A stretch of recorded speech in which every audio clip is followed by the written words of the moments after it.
नमस्कार दोस्तों, जय जोहार। मैं कौशल तिवारी और भिंडिया संध्या में आपका स्वागत है।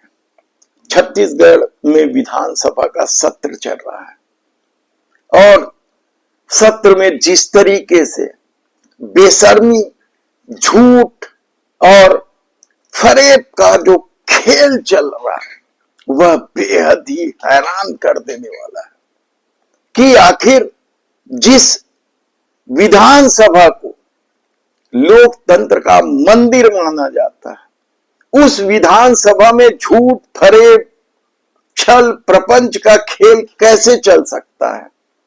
लेकिन ये सब कुछ देखने को मिल रहा है। आज हम केवल एक मामले का उदाहरण देंगे। हम एक एक घटना, विधानसभा में उठे एक एक मुद्दे की आपको जानकारी देंगे किस्तों में।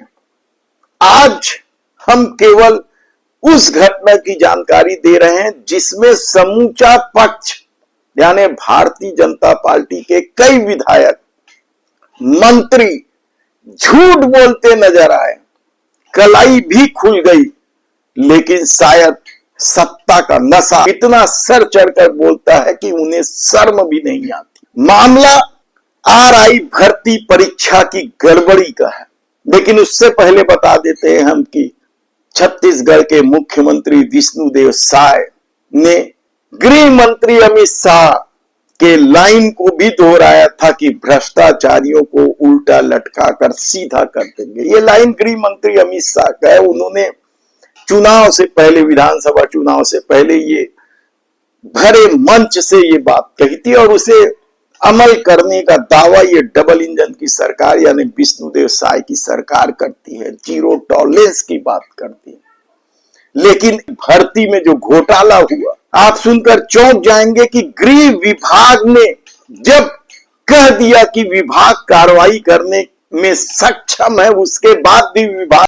कार्रवाई करने की बजाय एक और जांच समिति खड़ी कर दे, तो क्या ये भ्रष्टाचारियों को बचाने का तिकड़म नहीं है, छल नहीं है, प्रपंच नहीं है। हालांकि ये पूरा मामला सत्ता पक्ष के एक विधायक ने ही उठाया था कि किस तरीके से आरआई भर्ती परीक्षा में गड़बड़ी हुई थी और वे प्रॉमिस चाहते थे कि अगले विधानसभा सत्र के पहले तक इस पर दोषियों पर कार्रवाई हो जाए। लेकिन इसे पूरा करने में भी सरकार असक्षम नजर आई, कहा जाए तो गलत नहीं होगा, क्योंकि जो मंत्री से मांग की गई थी कि अगले विधानसभा सत्र के पहले जांच करवा के कार्रवाई कर दी जाए, उससे भी वे बचते रहे, कोई कमिटमेंट नहीं। दरअसल ये एक तारांकित प्रश्न का मामला था कि पटवारी से राजस्व निरीक्षक की जो विभागीय परीक्षा हुई और जिसमें गड़बड़ी की पुष्टि हो गई जांच रिपोर्ट में। यह परीक्षा 7 जनवरी को आयोजित थी और 24 फरवरी को इसका परिणाम आया था। और जब शिकायत सबूत के साथ सामने आई तो कर लिया कि इसकी जांच गृह विभाग से करवा लिया जाए। जो जांच कमेटी बनी उसने ये स्वीकार किया कि हाँ, बड़े पैमाने पर गड़बड़ी हुई है और यह भी कह दिया गया चर्चा के दौरान कि यह गड़बड़ी पिछली सरकार में हुई थी। यानी कमाल है इस झूठ का। मंत्री ने कहा कि किसी पे सहानुभूति नहीं बरती जाएगी और दोषियों के खिलाफ कड़ी कार्रवाई की जाएगी। इस पर रायपुर पश्चिम के विधायक और पूर्व मंत्री राजेश मूणत ने कह दिया कि यह गड़बड़ी भी अन्य घोटालों की तरफ पिछली सरकार में हुई है। और राजेश मूणत के इस कथन के बाद देवेंद्र यादव से लेकर संगीता सिन्हा सहित कई कांग्रेस के विधायकों ने जब आपत्ति की तो मामला खुलकर सामने आ गया।